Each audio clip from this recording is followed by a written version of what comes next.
Hello all, myself Dr. Shanti Verma. In today's lecture, I am going to discuss second part of building an e-commerce website for subject e-commerce. Let's first discuss the learning objective of this session. At the end of this session, you are able to understand what is two-tier and multi-tier e-commerce architecture, key players in web server software, basic functionality provided by the web servers, and application servers and their functions. Let's first discuss what is web server.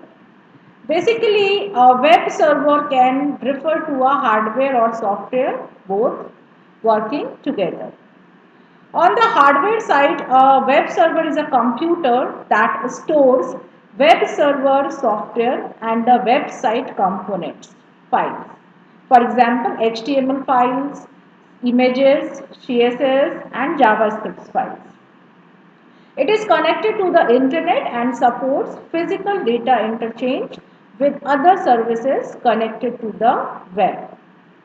But on the software side, a web server includes several parts that control how web users access hosted files.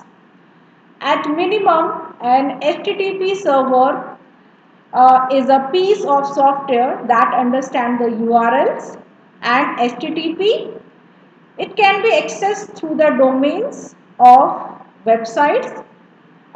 It stores and delivers their content to the end device. So, basically this is the web server. Now, how to choose a web server for the e-commerce website? For choosing an e-commerce server for e-commerce website, you have to understand what is system architecture, what is two-tier and what is multi-tier architecture. Basically, a system architecture refers to the arrangement of software, machinery and tasks in a information system needed to achieve a specific functionality. So, basically, in simple, we can say a system architecture is a software and machinery which is able to perform a specific functionality for a system. Now let's discuss what is a two-tier architecture. Basically, a web server responds to a request for web pages and database provides backend data storage. In this architecture, web server and database servers are participated. So it's a two-tier architecture. Then what is a multi-tier architecture? Basically, a web server is linked to a middle tier layer that typically includes services of application servers, and these performed a specific task as well as to a backend layer of the existing corporate system. Let's see the two-tier and the multi-tier architectures. In the first figure, two-tier architecture, you see that there is a one user request for the pages. There is a web server and there is a dynamic content databases. So basically, this is a two-tier architecture. A user request for the web server request for the database send the response to the web server send response to a user. This is a two-tier. Now in the multi-tier architecture, you see that there is a one middle tier layer.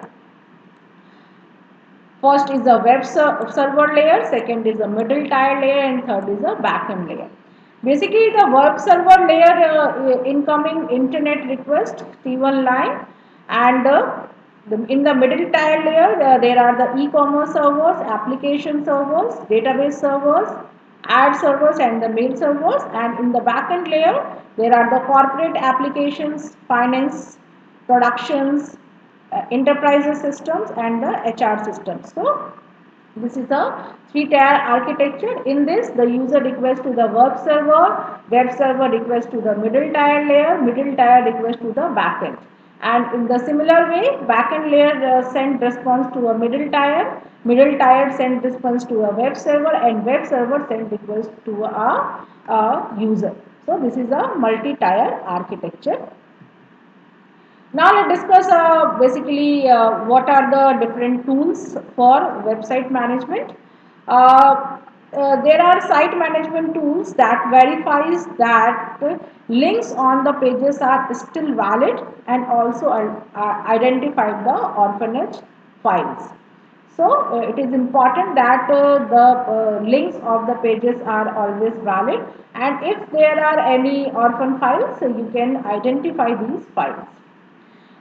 Basically, dynamic page generation tools are the contents of the web page that are stored as an object in a database, and rather than being hard coded in a HTML. So, if you are hard coding in a HTML, these are not dynamic pages. But if the contents of a web pages are stored as an object, then the pages are dynamic pages, and the tools used for that are the dynamic page generation tools. Now let's discuss the key players for the web server softwares. In this figure, you can see that the Apache HTTP holds a 62% role or the market for the web servers.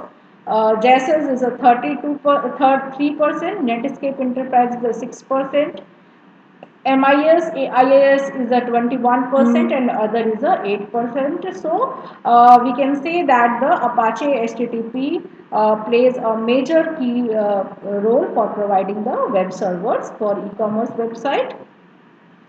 Now let's discuss the basic functionalities provided by the web servers. In this table, you can see that the first functionality is a processing of the HTTP request. Basically, receive and respond to client request for the HTML pages. Then the secure socket layers for security purpose.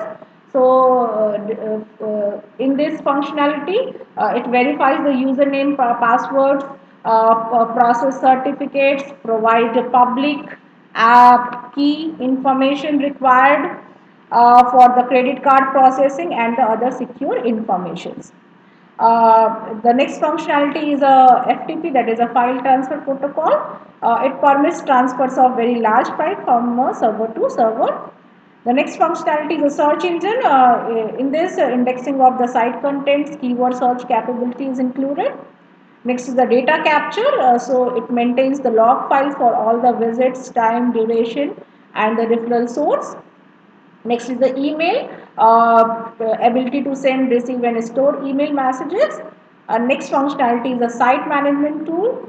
So it calculate and display the key site statistics such as the unique visitors, page request and the origin of request. Now let's discuss what are the web application server. Basically, web application servers are one part of the web server. An application server is a server that hosts applications. And application server frameworks are the software frameworks for building application server. An application server framework provides both facilities to create web application and a server environment to run them.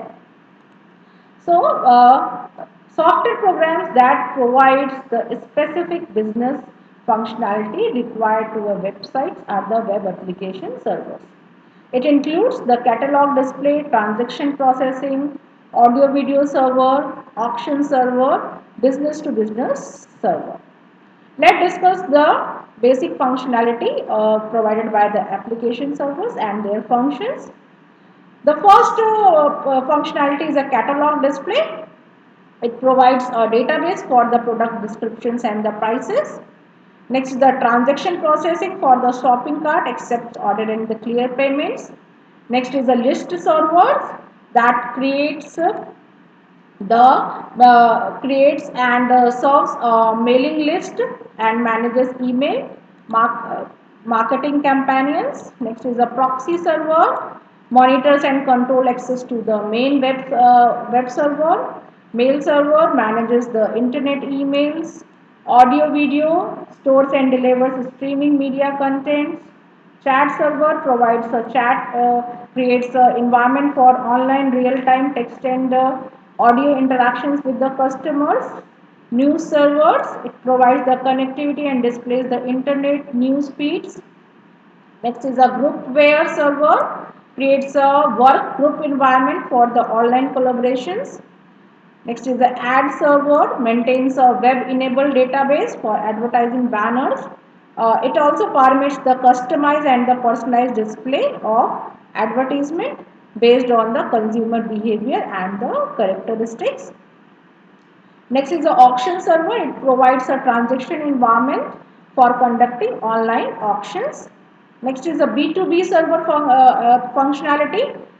It implements a buy and sell and link marketplaces for the commercial transactions.